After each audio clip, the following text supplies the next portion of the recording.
Hello नमस्कार good afternoon, मैं शिवानी शर्मा आप सभी का आपके अपने परिवार रोजगार वेदन में हार्दिक स्वागत करती हूँ। तो कैसे हैं आप सभी लोग? आशा करती हूँ स्वस्थ होंगे, मस्त होंगे, अपना और अपने परिवार का ख्याल रख रहे होंगे। जल्दी जल्दी से जुड़ जाइए क्लास में, बताइएगा मुझे कैसे हैं आप सभी लोग।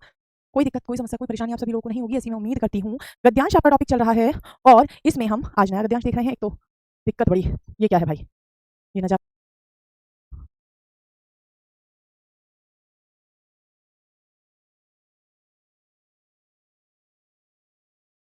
चलिएगा। मुझे लग रहा है आपको साफ दिखाई दे रहा होगा। दिखाई दे रहा है बेटा साफ? दिखाई दे रहा है। क्लास शुरू करते हैं। मेरी तो अलग तरह से इधर उधर पढ़ने की आदत थी, अब यहाँ से देख लो। आज परिवारों का विघटन होता जा रहा है। विघटन का अर्थ होता है परिवार टूटते जा रहे हैं। विघटन का अर्थ होता है एक प्रकार से टूटना। तो परिवारों का विघटन हो रहा है, परिवार टूटते जा रहे हैं, सत्य है। परिवार सीमित और छोटे होते जा रहे हैं, बिल्कुल सही बात है। अब तो कहते हैं ना एकल परिवार है या संयुक्त परिवार है, तो संयुक्त परिवारों का तो चलन ही खत्म हो गया, एकल परिवार ही चल रहे हैं। पढ़े लिखे परिवारों में एक या दो ही बच्चे होते हैं। माँ बाप अपने, और ये समय की मांग भी है बेटा, एक या दो ही बच्चे क्या, क्योंकि रिसोर्सेज है कम, अगर बहुत ज्यादा परिवार होगा तो फिर उनके खाने पीने हर चीज में असुविधा हो जाएगी। इस साइड तो आ सकता है भाई, क्यों करना जरा, एक सेकंड रुको से करा।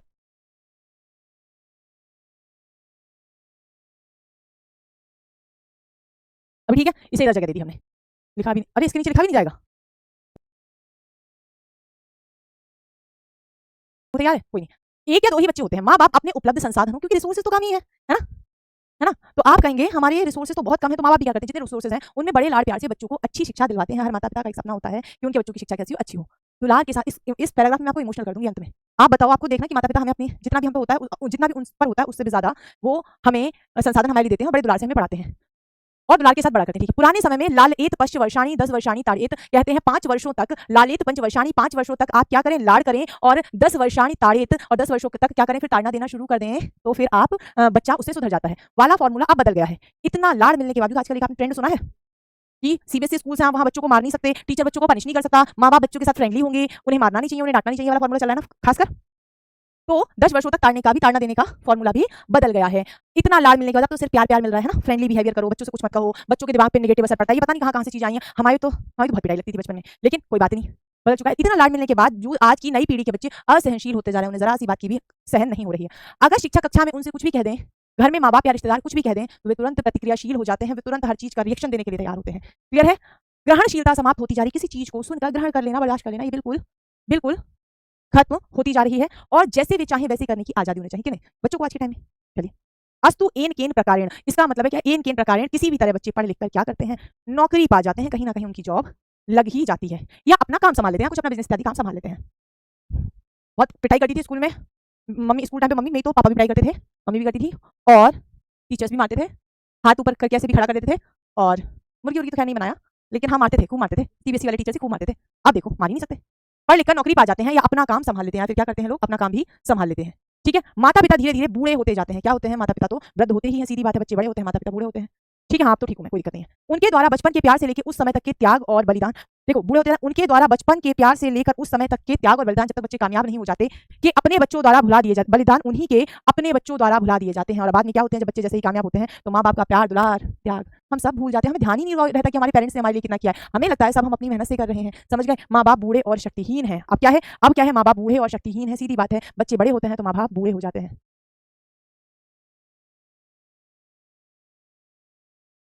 और बच्चों पर बोझ, माँ बाप जैसे ही बूढ़े होते हैं, वही माँ बाप जिन्होंने, जब हम अपने आप एक करवट भी नहीं ले पाते थे, उन्होंने जब हमें सिखाया, इतना कुछ सिखाया, यहाँ तक पहुंचाया, आज वही माँ बाप हम बच्चों पर क्या बन जाते हैं, हम बच्चों पर मतलब अपने बच्चों पर बोझ बन जाते हैं। आज के बूढ़े माँ बाप पिछली पीढ़ी के बूढ़े माँ बाप की तुलना में अधिक दयनीय होते जा रहे हैं, क्योंकि पहले के जो माँ बाप थे ना, पहले के बच्चे फिर भी कहते हैं ना ज्यादा इज्जत करते थे, उस तरह की बात है कि आज के बूढ़े माँ बाप पिछली पीढ़ी की तुलना में अधिक दयनीय होते जा रहे हैं, उन पर ज्यादा दया आती है। ठीक है, हाँ तो हमारी भी पिटाई लगती थी, हमारी टीचर्स क्या मतलब, हमारी टीचर्स नहीं मारते थे, हमारी टीचर्स तो बहुत मारते थे। नाम तक ध्यान है मुझे तो किसी किसी के मारने में, इतनी इतनी पिटाई लगाई थी हमारी तो, क्या बताएं, मारते थे तो मारते थे। मम्मी तो नहीं मानती, पापा भी मारते थे, जब जब नंबर कमाते थे एग्जाम में तभी पिटाई होती थी। आज तो कहते हैं मार्कशीट से कोई फर्क नहीं पड़ता, नंबर तो सिर्फ कहते हैं marks is just a number. अरे भैया हमारी बहुत पिटाई लगी है, तो पढ़ लो अच्छे से, ठीक है। हाँ जी, तो दैनिक हो जा रहे हैं। उन्हीं के द्वारा पालित पोषित बच्चे, पाले गए बच्चे, उन्हें अपने परिवार का सदस्य मन से स्वीकार नहीं करते। मतलब अपने ही बच्चे क्या सोच रहे हैं कि ये माँ बाप हमारे परिवार का सदस्य नहीं है। यही कारण है बुढ़ापे में या तो माँ बाप अकेले रहते हैं, या अपने ही घर में दीनहीन होकर बच्चों का मुंह ताकते हैं। क्या करें माँ बाप, इतने दीनहीन हो जाते हैं, इतने कमजोर हो जाते हैं, अपने ही बच्चों का मुंह ताकते रहते हैं। पीढ़ियों के अंतराल से, मतलब पीढ़ियों का अंतराल हो गया, पीढ़ियों का अंतराल का मतलब यह है जनरेशन जो गैप है, तो जनरेशन गैप की सबसे बड़ी बात क्या है, दिमाग में भी गैप हो जाता है। ठीक है, मतलब सोच में भी गैप हो जाता है, हमारी सोच में भी अंतर आ जाता है। पीढ़ियों के अंतराल से जीवन मूल्यों में तेजी से बदलाव हो रहा है, जीवन के मूल्यों में, विचारों में, सोच में बहुत ज्यादा बदलाव हो रहा है। अच्छी भावना से भी यदि माँ बाप वयस्क बच्चों को, जवान बच्चों या उनके परिवार में कुछ सलाह देते हैं, तो उनकी सलाह का सम्मान नहीं होता। माँ बाप जब सलाह देते हैं तो आपने सुना होगा ना, अरे पापा आपका टाइम हो गया, अरे मम्मी पहले जैसी बातें कहा रहे हैं, ये सब करते हैं ना। बताइएगा बताइएगा। मैम क्या आप अपने पापा की परी नहीं थी? नहीं, मैं अपने पापा की स्ट्रॉन्ग बेटी हूँ। परी जैसी नाजुक बन के क्या करना है? My daddy raised a strong girl. मेरे पिता ने एक मजबूत लड़की का सृजन किया है। परी, नाजुक सी गुड़िया, क्या होता है ये सब? मेरे पिता ने एक स्ट्रॉन्ग बेटी को जन्म दिया और उसे स्ट्रॉन्ग ही बनाया। क्या हर समय तुम कुछ भी करते रहते हो? हाँ जी, ऐसा नहीं होना चाहिए। My father raised a strong girl, that's it. चलेगा। यदि माँ बाप वयस्क बच्चों या उनके परिवार के विषय में कुछ सलाह देते हैं तो उनकी सलाह का सम्मान नहीं होता। ये संभवतः पीढ़ियों के अंतराल का परिणाम है। मतलब पीढ़ियों का अंतराल मतलब सोच का अंतर, जनरेशन गैप का अंतर है। ठीक है, हाँ जी। अब समय बदल गया है और अनुभवपूर्ण सलाह की इस नई पीढ़ी को आवश्यकता नहीं है। अब नई पीढ़ी क्या है ना, माँ बाप के अनुभवों को दरकिनार कर रही है। उन्हें माँ बाप की सलाह की जरूरत ही नहीं है। अपेक्षा की जाती है यदि उन्हें साथ रहना है तो एडजस्ट करके चलें। माता पिता से क्या कहते हैं बच्चे? हमारी बड़े शादी हो जाती है, मम्मी का नेचर अच्छा नहीं, मम्मी एडजस्ट नहीं कर पा रही हैं। ठीक है, ठीक है बेटा। अपेक्षा की जाती है यदि उन्हें साथ रहना है तो एडजस्ट करके चलें, अन्यथा वृद्धाश्रम में वही माँ बाप जिन्होंने घर बनाया उन्हीं के घर से बाहर उन्हें वृद्धाश्रम में हम उम्र लोगों के बीच समय बिताएं कि भाई तुम्हारा यहाँ एडजस्ट नहीं हो पा रहा है, वृद्धाश्रम जाओ, अपनी लोगों की जो आपकी उम्र के लोग हैं उनके साथ समय बिताएं, खुद भी चैन से रहें और उन्हें भी चैन से रहने दें। क्या वास्तव में इस सब के लिए युवा पीढ़ी ही दोषी है या कुछ दोष वृद्धों का भी है? मतलब कुछ इसमें सिर्फ युवा पीढ़ी की गलती है या कुछ दोष वृद्धों का भी है? बताइएगा। बिल्कुल समझ पा रहे हैं आप इस गद्यांश को? चलिएगा, क्वेश्चन आंसर करते हैं। बहुत ज्यादा इसमें एक्सप्लेनेशन की जरूरत नहीं है, जो थी वो करा दिया है। फर्स्ट क्वेश्चन ये है गूढ़ार्थी गद्यांश। गूढ़ार्थी गद्यांश का मतलब होता है इसमें प्रश्न ऐसे आएंगे, मैं अगले पेज पे बताती हूँ। ये क्यों नहीं आ गया? हाँ, ये है गूढ़ार्थी गद्यांश। मतलब क्या ये इसकी वजह से नहीं हो रहा क्या भैया? गूढ़ार्थी गद्यांश मतलब इसमें छिपा अर्थ है। इसमें क्वेश्चन ऐसे पूछे जाएंगे इन पे जिसमें छिपा अर्थ आपको ढूंढना है, छिपा अर्थ ढूंढना है। आज के बुजुर्ग के लिए बदलते समय की कौन सी सर्वोचित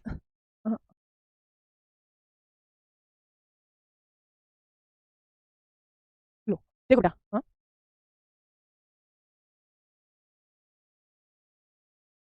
चलिएगा। नहीं मान रहा है तो क्या चाहता है बेटा? यहाँ नहीं आएगा? ये लो इधर हो जाओ। आज के बुजुर्ग के लिए बदलते समय की कौन सी सर्वोचित मांग है जिससे वे चैन से अपना बुढ़ापा काट सके? हम दिमाग में लगा आपकी साइड तो हो सकती थी, है ना? बिल्कुल हम भूल गए, क्वेश्चंस को भी हम इधर कर सकते हैं। आज के बुजुर्गों के लिए बदलते समय कौन सी सर्वोचित मांग है जिससे वे चैन से अपना बुढ़ापा काटें? अब आप ये पूरा गद्यांश देखते रहना, ये भी देखना, ये भी देखना। आपको कहीं भी इस प्रश्न का उत्तर नहीं मिल पाएगा। आपको कहीं भी इस प्रश्न का उत्तर नहीं मिलेगा। इस प्रश्न का उत्तर आपको खुद ही ढूंढना है। बुजुर्ग अपनी हेकड़ी भरे स्वभाव में बदलाव लाएं। क्या ये ठीक है? आप बोलेंगे नहीं, मैं भी तो फैंसी नहीं बना। बुजुर्ग अपनी जुबान पर संयम रखें। कहीं ऐसा लिखा है? नहीं। बुजुर्ग अगली पीढ़ी से सम्मान की अपेक्षा नहीं रखें। देखो, सम्मान की अपेक्षा संसार में हर व्यक्ति को रखनी चाहिए। यदि आप ही सम्मान की अपेक्षा नहीं रखेंगे तो कोई आपका सम्मान करेगा क्यों? नहीं। बुजुर्ग बुढ़ापे के लिए कुछ अर्जित करके रखें, बिल्कुल अपने पास। ऐसा नहीं सारा धन अपने बच्चों की पढ़ाई में खर्च कर दें, कुछ ना कुछ अर्जित करके रखें और अगली पीढ़ी के सदस्यों पर बोझ ना बने और अपनी राय ना थोपें। बस यही एक तरीका बन सकता है और कोई तरीका इसमें नहीं बनेगा। कौन से माँ बाप अपने ही घर में दीनहीन से होकर बच्चों का मुंह दागते हैं? इनमें से कोई नहीं है, एक से अधिक ये तो लगेगा नहीं। तीन देख लो। जिनके पास आमदनी का कोई स्रोत नहीं, जिनके बच्चे संस्कारहीन है। देखो, एक तरह से ये भी सही है पर इसको गद्यांश से मैच हम नहीं कर सकते। जिनके बच्चे संस्कारहीन है और माँ बाप समझदार नहीं, देख लो, ये भी नहीं। जो माँ बाप बदलते समय के साथ अपने आप को बदल लेते हैं वह बेटों और परिवार को वह बहु बेटों और उनके परिवार को उचित सम्मान देते हैं। बच्चों का मुंह उन्हें नहीं ताकना पड़ता क्योंकि वो फिर क्या करते हैं? एडजस्ट करने लगते हैं। वो क्या करते हैं? मतलब वो समय की मांग को समझकर अपने आप को बदल लेते हैं। ठीक है, चलिए। माता पिता द्वारा प्यार दुलार एवं समस्त संसाधनों के दिए जाने के बावजूद आज की युवा पीढ़ी से वह आत्मीयता गायब है। आत्मीयता का मतलब अपनापन गायब है जो पुरानी पीढ़ी तक विद्यमान थी। इसका सबसे उचित कारण क्या हो सकता है? सही कारण बता दो इसका सबसे, बताइएगा। आज की पीढ़ी में वो नहीं है, उतना प्यार नहीं है, उतनी आत्मीयता नहीं जितनी पिछली पीढ़ी तक थी। देखो पीढ़ियों के अंतराल के कारण जीवन मूल्यों के बदलने से युवा पीढ़ी अदूरदर्शी और असहनशील होती जा रही है। पीढ़ियों के अंतराल के कारण जीवन मूल्यों के बदलने से, जीवन के मूल्य बदल रहे हैं, युवा पीढ़ी अदूरदर्शी मतलब आगे की नहीं समझ पा रही है और असहनशील होती जा रही है और उनकी ग्रहणशीलता कम होती जा रही है। पहला ऑप्शन लगभग ठीक है पर अन्य ऑप्शन भी पढ़ लेंगे। आज के युवा स्वावलंबी और स्वतंत्र रहना चाहते हैं। वे स्वयं की और परिवार की नौकरी और व्यवसाय की परेशानियों से जूझ रहे हैं। ऐसा कहीं नहीं लिखा, पढ़ लिखकर बच्चे नौकरी तो पा ही जाते हैं और काम भी करना सीख जाते हैं। ठीक है, युवा पीढ़ी ने दूसरों के कष्टों के बारे में सोचना बंद कर दिया है। सब थोड़ा बहुत तथ्यात्मक है परंतु सबसे सही आंसर नहीं है। सभी युवा एक जैसे नहीं होते। कई युवा अभी भी पुराने लोगों को यथोचित सम्मान देते हैं। ऐसा भी पैराग्राफ नहीं बोल रहा है कि सब एक से होते हैं। पहला ऑप्शन सही है। पीढ़ियों के अंतरण के कारण जीवन मूल्यों के बदलने से युवा पीढ़ी अदूरदर्शी और असहनशील होती जा रही है। आगे तक की नहीं सोच पा रही है, उसकी सहनशक्ति खत्म होती जा रही है और उसकी ग्रहणशीलता, बातों को समझने की, ग्रहण करने की क्षमता भी कम हो गई है। संतान के साथ रहने की इच्छा होते हुए भी कई माँ बाप के अकेले रहने का कारण कौन सा है? सबसे सबल तर्क दीजिएगा। ये सारा गद्यांश गूढ़ार्थी था। लेवल बताओ मुझे, लेवल जो तुम कह रहे थे लेवल थोड़ा और बढ़ाओ। मैम आज आधे से ज्यादा बच्चों के आंसर गलत आ रहे हैं। बताओ सबसे सबल तर्क कौन सा है? इनमें से कोई नहीं, ये वाला देखो। माँ बाप का संतान और उसके परिवार के प्रति रूखा व्यवहार, वाणी का असंयम और बहु बेटों की जिंदगी में ज्यादा दखलंदाजी। माँ बाप का बीमार और लाचार होना, अपने द्वारा संतान पर किए गए एहसान के लगातार गुणगान करते रहना। कहाँ लिखा है? कहाँ लिखा है? नहीं, ये तो नहीं है कहीं भी लिखा हुआ। माँ बाप की आर्थिक स्थिति अच्छी होना, अच्छी तो है ही नहीं, तभी तो आप कहीं कोई नहीं, इसमें जवाब होगा बी। माँ बाप का संतान और उनके परिवार के प्रति रूखा व्यवहार, वाणी का असंयम और बहु बेटों की जिंदगी में ज्यादा दखलंदाजी देना उन्हें अकेला कर देता है। ये बहुत अच्छी तरह से लिखा हुआ है। क्या लिखा है कि वे, देखो कैसे पता चलेगा, तो लिखा है, देखो पीढ़ियों उनकी सलाह का सम्मान नहीं करते, मतलब वो कोई ना कोई सलाह दे रहे हैं, अनुभवपूर्ण सलाह दे रहे हैं, है ना? एडजस्ट करके चलें, मतलब उनके अनुसार चलें, इसका मतलब वो कहीं ना कहीं तो इस चीज में सीधी बात है। आप घर परिवार देखते हैं, ये गूढ़ार्थी गद्यांश है, घर परिवार देखते हैं तो देखो जब माँ बाप सामने होते हैं गलत चीज के लिए डांटते जरूर है ना? अगर आप गलत कर रहे हो, आप मानो मत मानो, माँ बाप डांटेंगे जरूर, ये उनका फर्ज है, वो करेंगे। चलिए, कौन से बच्चे अपने माँ बाप को, अपने माता पिता को वृद्धाश्रम भेज देने की बात करते हैं? जो माँ बाप बहू बेटों के परिवार का सहारा बनकर रहते हैं और अपना अभिमत उन पर नहीं थोपते। देखो सारी लड़ाई है, सारी लड़ाई किसकी है? आजादी की। अभिमत थोपते हैं तभी तो बेचारे अभिमत मतलब अपना कुछ मत देना चाहते हैं, तभी तो ऐसा होता है। मैम ये टफ था पर समझ में आ गया क्योंकि अच्छे समझा दिया, थैंक यू। जिनके माँ बाप बच्चों और उनके परिवार को यथोचित सहारा और सम्मान देते हुए अपना जीवन शांति से बिताएं। बिल्कुल सही बात है। परिवार जो नई पीढ़ी है उसके मूल्यों को भी समझकर, उसकी जरूरतों को समझकर परिवार को यथोचित सहारा, मतलब सहारा क्या होता है, बुढ़ापे में कुछ ना कुछ तो देखरेख होती है, वो करें और अपना जीवन शांति से बनाएं। ये भी ऑप्शन सही हो जाएगा। जो बच्चे संस्कारहीन अविवेकी हैं तो माँ बाप को कैसे जीवन सही मिलेगा? जिन माँ बाप द्वारा बच्चों को सही संस्कार दिए गए हैं और जो स्वयं में संपन्न है। देखो संस्कार तो माँ बाप अपने बच्चों को इतने इतने देते हैं। अच्छा भेजने की बात करते हैं, एक मिनट, भेज देने की बात करते हैं तो ये तो नहीं होगा, भेज देने की बात करते हैं, नहीं नहीं नहीं नहीं नहीं, क्यों माता पिता? हाँ, इन्हें भी नहीं भेजेंगे, इन्हें भी नहीं भेजेंगे, इन्हें भी नहीं भेजेंगे, इन्हें भी नहीं भेजेंगे, स्वयं संपन्न नहीं तो इन्हें भेजेंगे। जो बच्चे संस्कारहीन है और अविवेकी और अपने भविष्य को नहीं देख पाते वही तो अपने माँ बाप को भेजेंगे। मुझे लगा नहीं होगा इनमें, ठीक है, तो सही आंसर बनेगा, बिल्कुल सही, सही आंसर बनेगा। और जो पहला और दूसरा वाला जो लिखा है बेटा उसमें तो किसी भी तरह से माँ बाप को फिर भेजेंगे नहीं, है ना? वृद्धाश्रम नहीं भेजेंगे बच्चे, ठीक है। चलिए आगे बढ़ जाते हैं। मनुष्य के लिए भोजन एक सबसे महत्वपूर्ण विषय है।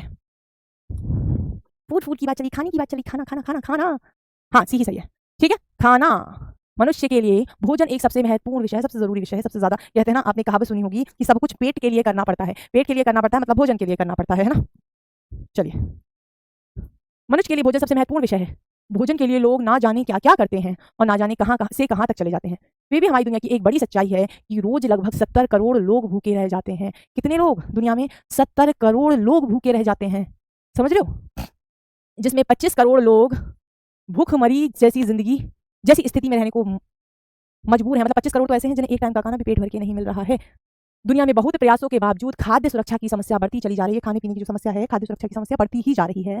जलवायु परिवर्तन, अत्यधिक बारिश या कम बारिश के कारण भी सामान्य खाद्यान्न उत्पादन पर गहरा असर पड़ रहा है। देखो आप सभी को मुझे एक बात बतानी है। कल मैं लेकर आ रही हूँ आपकी बैंकिंग पर एक क्लास, बैंकिंग बाई रोजगार विद अंकित पर एक क्लास, जिसमें मैं आपको कराऊंगी। अब तक मैंने जितने 4 टॉपिक पढ़ा दिए हैं, कौन सा पढ़ा है? वाक्य शुद्धि, वर्तनी शुद्धि, अनेक शब्दों के लिए एक शब्द और ये गद्यांश। इसके कुछ 2-2 4-4 प्रश्न आपको करा के दिखाऊंगी और जिससे आपको अपने आप में कॉन्फिडेंस आएगा। तो कल 1 बजे बैंकिंग बाई रोजगार विद अंकित पे आप सभी लोग आएंगे ना? प्रैक्टिस क्लास करते हैं कल, है ना? आप जो कहते थे मैं क्वेश्चन कैसे आते हैं, आपको बैंकिंग वाले क्वेश्चन लगभग सेम टू सेम दिखा देंगे, ठीक है? तो आ जाना कल। भूखमरी जैसी स्थिति में रहने को मजबूर है। दुनिया में बहुत प्रयासों के बावजूद खाद्य असुरक्षा की समस्या बढ़ती चल रही है, ठीक है? सुरक्षा की समस्या बढ़ती चली जा रही है। जलवायु परिवर्तन, अत्यधिक बारिश और कम बारिश के कारण भी सामान्य खाद्यान्न उत्पादन पर गहरा असर पड़ रहा है। दुनिया में एक बड़े इलाके में स्थायी रूप से खेती प्रभावित होने लगी है। खेती प्रभावित होने लगी है क्योंकि खाद्य सुरक्षा नहीं बन पा रही है। बिल्कुल पक्का पक्का प्रॉमिस, ठीक है? लोग खेती छोड़कर दूसरे व्यवसायों में लगने को मजबूर हो रहे हैं और खेती करने वालों की संख्या घट रही है। भैया जब जी वाई पर यूट्यूब पर जब खेती करने वालों की संख्या घटेगी तो खेती कम होगी, और जब मकान बन रहे थे सारी खेती भूमि कम हो रही है तो फिर तो उपज भी कम ही होगी। उपज कम होगी तो खाने पीने की दिक्कत भी होगी। राहुल सोनी जी धन्यवाद, 50 बार मैंने आपका कमेंट पढ़ लिया, ठीक है? बताइएगा। कृषि उत्पादों की कीमत बढ़ रही है और लगे हाथ मंदी का दौर चल ही रहा है, ठीक है? कृषि उत्पादों की मतलब पैदावार करने के लिए जिन फैक्टर्स का प्रयोग हो रहा है उनकी कीमत बढ़ रही है और लगे हाथ मंदी का दौर भी चल रहा है। मंदी भी चल रही है मतलब चीजें खरीद तो महंगी रहे हैं, बेचने के लिए मुश्किल हो रही है ना? तो कुल मिलाकर दुनिया में एक बड़ी चिंता है कि आने वाले समय में वंचितों या भूखे लोगों का पेट कैसे भरा जाएगा। जी यूट्यूब पर बैंकिंग बाई रोजगार विद अंकित पर वंचितों और भूखों का पेट कैसे भरा जाएगा। वे लोग जिन्हें भरपूर खाना नहीं मिल रहा है उनका पेट कैसे भरा जाएगा। ऐसे में ब्लू फूड की चर्चा दिनों दिन तेजी से होती जा रही है। ब्लू फूड मतलब जलीय खाद्य पदार्थ। जल में क्या क्या खाद्य पदार्थ बन सकते हैं? हाँ बेटा, यूट्यूब पर बैंकिंग बाई रोजगार विद अंकित पर 1 बजे कल दोपहर, ठीक है? जब बीच में मैं पढ़ा रही हूँ तो स्लो में नहीं बोलना होता, मैंने एक बार में बहुत अच्छी तरह से बताया। यूट्यूब पर बैंकिंग बाई रोजगार विद अंकित है ना, ठीक है? ऐप में कल क्लास नहीं होगी, कोई भी क्लास नहीं होगी। चलो, ब्लू फूड मतलब जलीय खाद्य पदार्थ।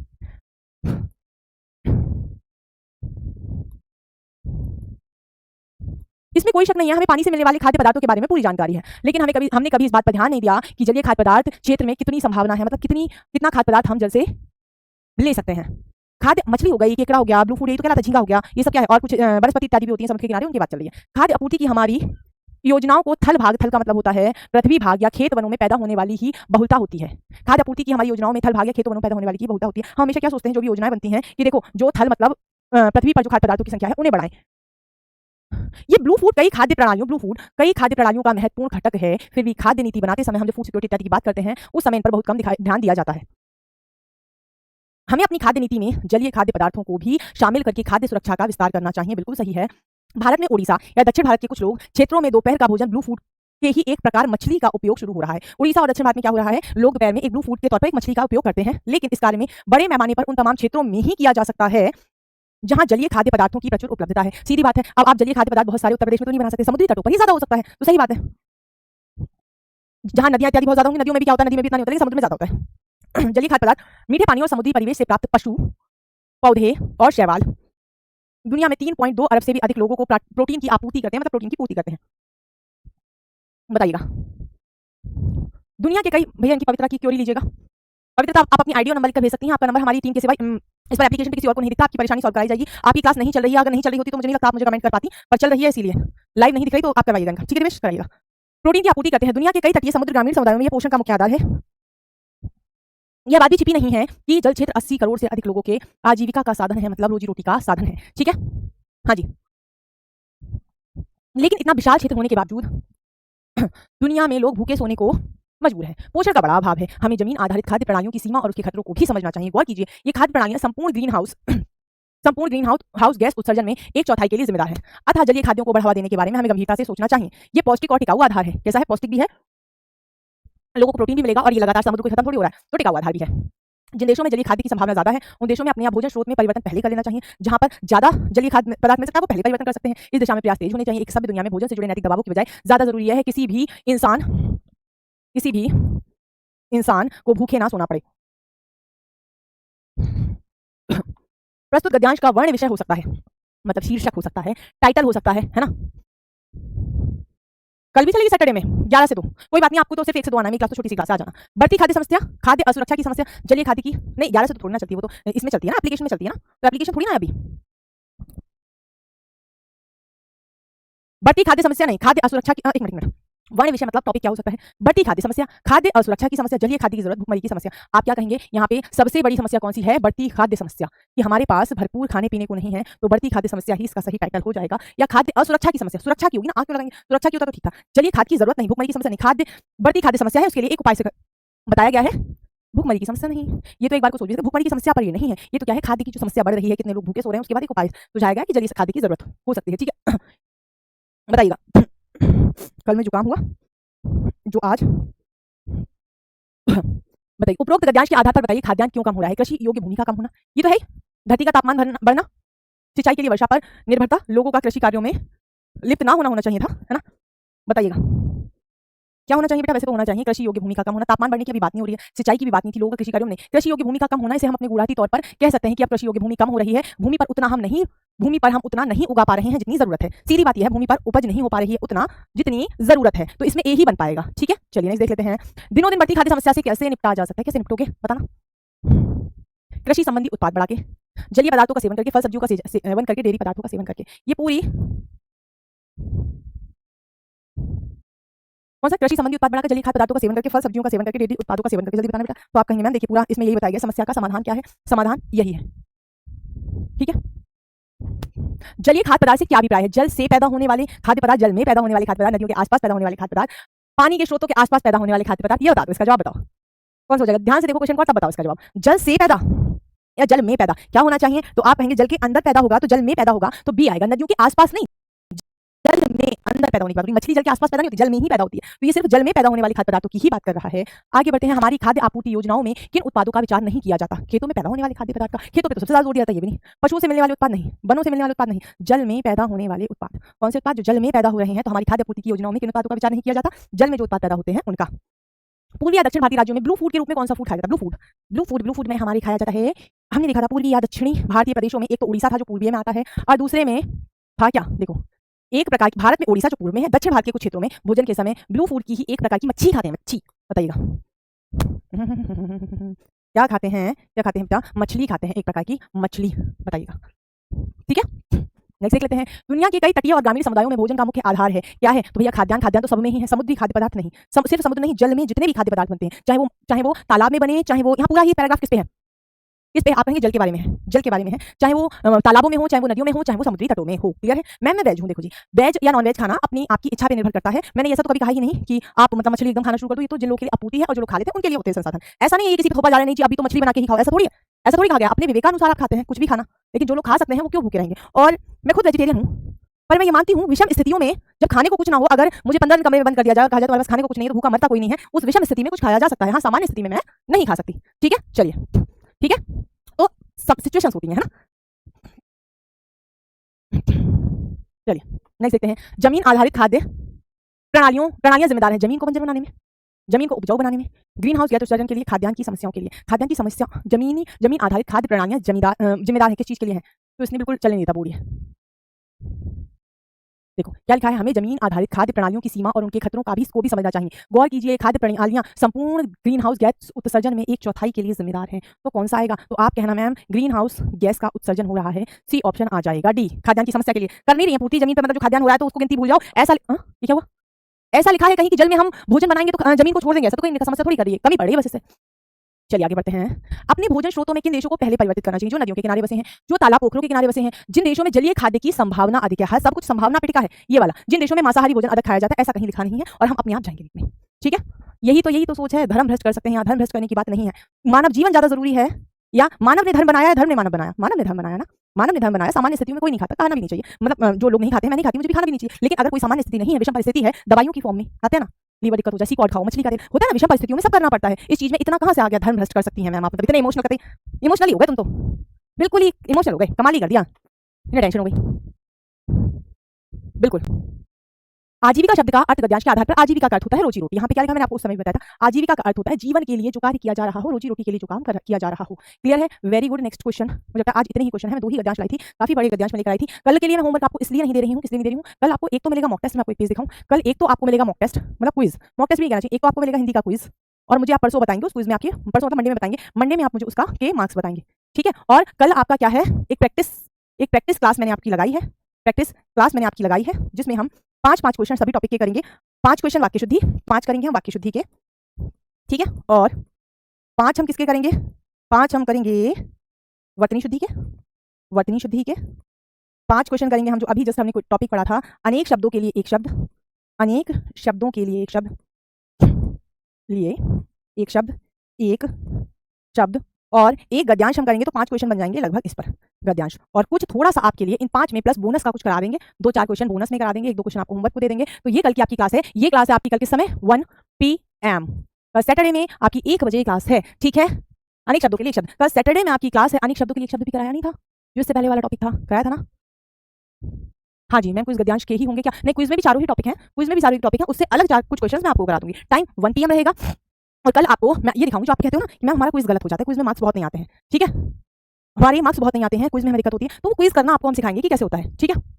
अच्छा, वो होमवर्क पे आज वो वाला क्वेश्चन नहीं लिया, उसे कल डिस्कस कर लेंगे, प्रियंका मंडे में उसे डिस्कस कर लेंगे, महात्मा गांधी वाला वो क्वेश्चन लेकर नहीं है होमवर्क वाला, वो कल कर लेंगे डिस्कस। मैं मिलती हूँ आप सभी से कब? कल दोपहर 1 बजे। तब तक के लिए अपना और अपने परिवार का ख्याल रखें। Thank you so much. क्योंकि कुछ एक्स्ट्रा भी करना चाहिए ना, ये प्रैक्टिस सेट चल रहा है, मैंने कहा चलो एक क्लास इनके लिए एक्स्ट्रा लगाते हैं, कुछ एक्स्ट्रा करते हैं, है ना, तो वो एक्स्ट्रा का बहुत महत्व होता है, उसमें टीचर बड़ी जान लगाते हैं, ध्यान रखिएगा। क्योंकि कहाँ मिलेंगे आपको पता ही है, RW पे ही मिलते हैं, एप्लीकेशन में यहीं के साथ मिल जाएंगे आपको। मैं मिलती हूँ आप सभी से कब? कल दोपहर 1 बजे। तब तक के लिए अपना और अपने परिवार का ख्याल रखें। Thank you so much, have a good day, bye.